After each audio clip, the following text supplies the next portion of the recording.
She had nothing, not even permission. But when a child's life was at stake, the maid made a choice that would either ruin her life or change it forever. And what the billionaire did after, no one saw it coming. Sana had never seen a house so big in her entire life. The marble floors shimmered like glass, the chandeliers sparkled above her head, and every corner smelled of fresh lilies.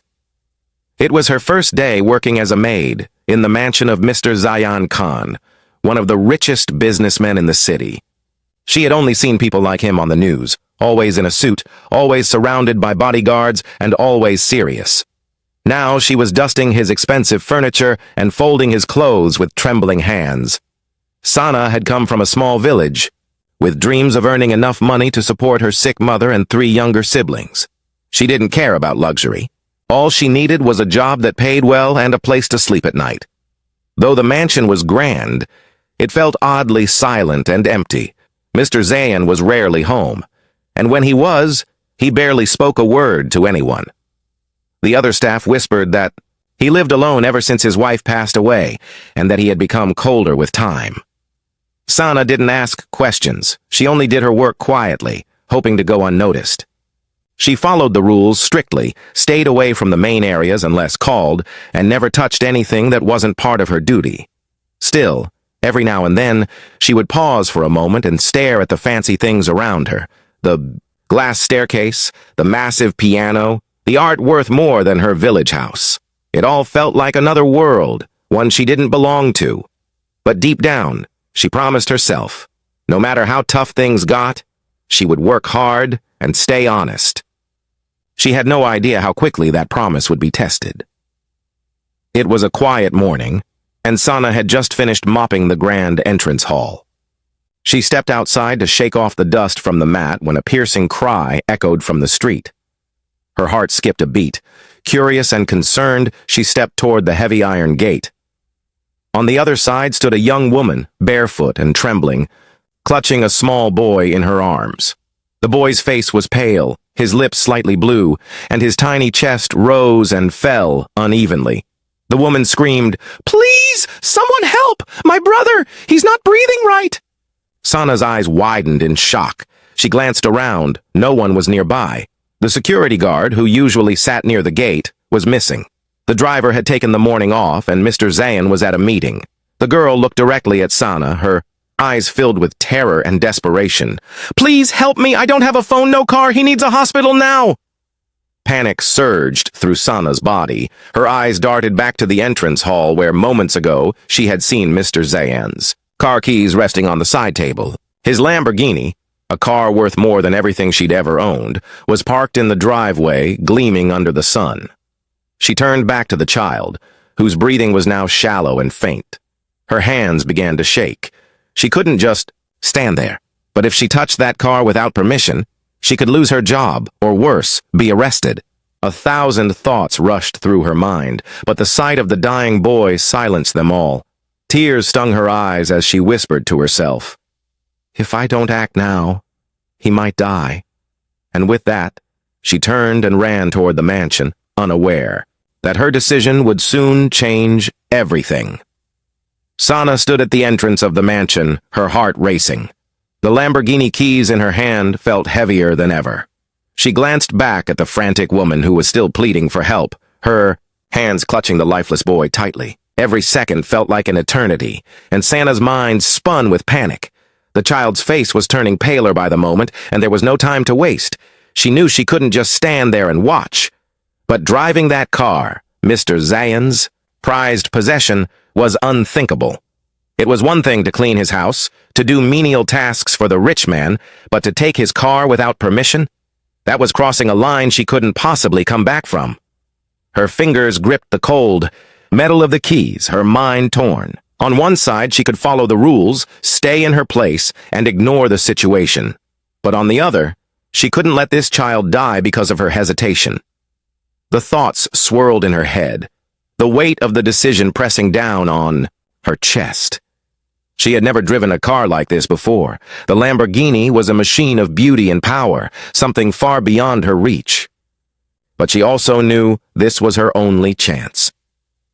With a deep breath She made the impossible choice. She rushed to the car, unlocked it, and threw herself behind the wheel. The engine roared to life as she started it, her hands trembling as she carefully pulled out of the driveway. As she drove away from the mansion, the world outside blurred, and all that mattered was the child. There was no turning back now. She had crossed a line, but in that moment, it felt like the only thing she could do, to save a life. Santa's heart pounded as she sped through the busy streets, the roar of the Lamborghini's engine echoing in her ears. She had never driven a car this powerful before, let alone one that belonged to a billionaire. The road was a blur beneath her tires, and her mind raced with a single thought: get to the hospital. Every light she hit turned red, and every passing second felt like a countdown to disaster. The boy's shallow breaths, the desperate cries of the woman beside him, kept replaying in her head. She had to hurry. The streets, usually filled with slow-moving traffic, felt like an obstacle course. Sana swerved between cars, her hands tightly gripping the wheel, her foot pressing the gas pedal harder than it ever had before. She wasn't concerned with the speed, the risk, or even the stares of onlookers.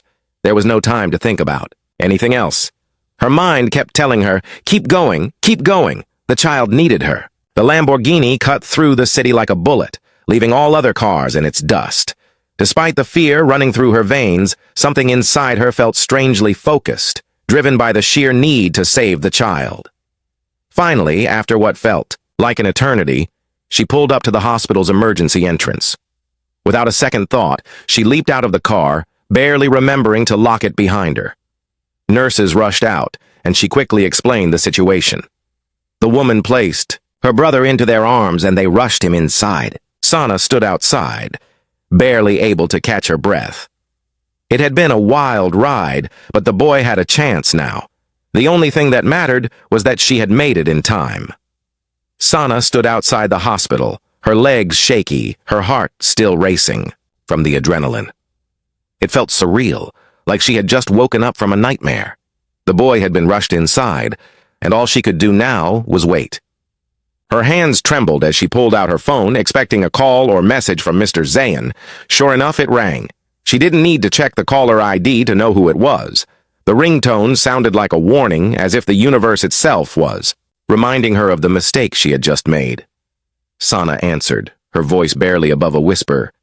Yes, Mr. Zayn. Where are you? He asked, his tone cold and sharp. I'm at the hospital, Sana replied, her throat tight. A child was in danger. You took my car, Mr. Zayn interrupted, his voice devoid of emotion. Get back here, now. The words sent a chill down her spine. She was already in deep trouble, and there was no telling how Mr. Zayn would react. He was powerful, cold, and strict. Firing her would be the least of her worries, but she didn't hesitate. She took a deep breath, hung up, and slowly made her way back to the mansion. The drive back was quieter, the weight of her decision settling in. What if the boy hadn't made it? What if she had ruined everything by breaking the rules? When she arrived at the mansion, she didn't know what to expect. Mr. Zayn was waiting for her outside, his eyes cold, his posture stiff. As Sana approached, she lowered her gaze, bracing for the worst. But instead of the anger she feared, Mr. Zayn simply asked, "Did the child make it?" Her heart skipped a beat. He didn't seem angry. He seemed concerned. Sana stood there, her heart in her throat, unsure of what to say. She nodded slowly, tears welling up in her eyes. "Yes," she whispered. "He's alive." Mr. Zayn's expression softened, and for the first time, she saw a glimpse of something human beneath the cold businessman exterior. Instead of the harsh punishment she had braced herself for, he sighed deeply and nodded. "Good. You did the right thing," he said quietly, his voice calmer than she'd ever heard it.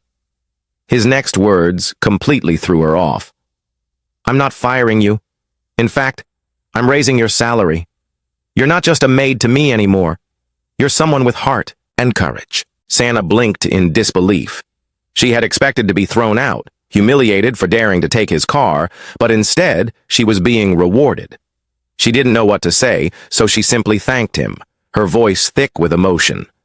Mr. Zion turned and walked toward the house. But then he paused. "You might have saved that boy, but you also reminded me of something important. People like you, who care, are the ones who make a real difference. Maybe I've been too caught up in my own world to see that."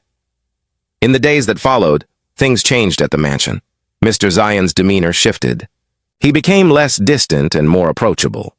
He began to ask about her family, even offering to help with her mother's medical bills. The mansion, once so cold and lonely, felt warmer now. Sana wasn't just a maid anymore. She had earned Mr. Zion's respect, and in doing so had transformed her own life. What had started as an impossible choice had led to a new beginning for them both. If you enjoyed this story, don't forget to like, comment, and share with your friends. Your support means the world to us. Make sure to subscribe to Struggle Stories for more inspiring tales and real-life dramas. Hit the bell icon so you never miss an update. Join our community and be part of the journey. Stay tuned for more powerful stories coming your way.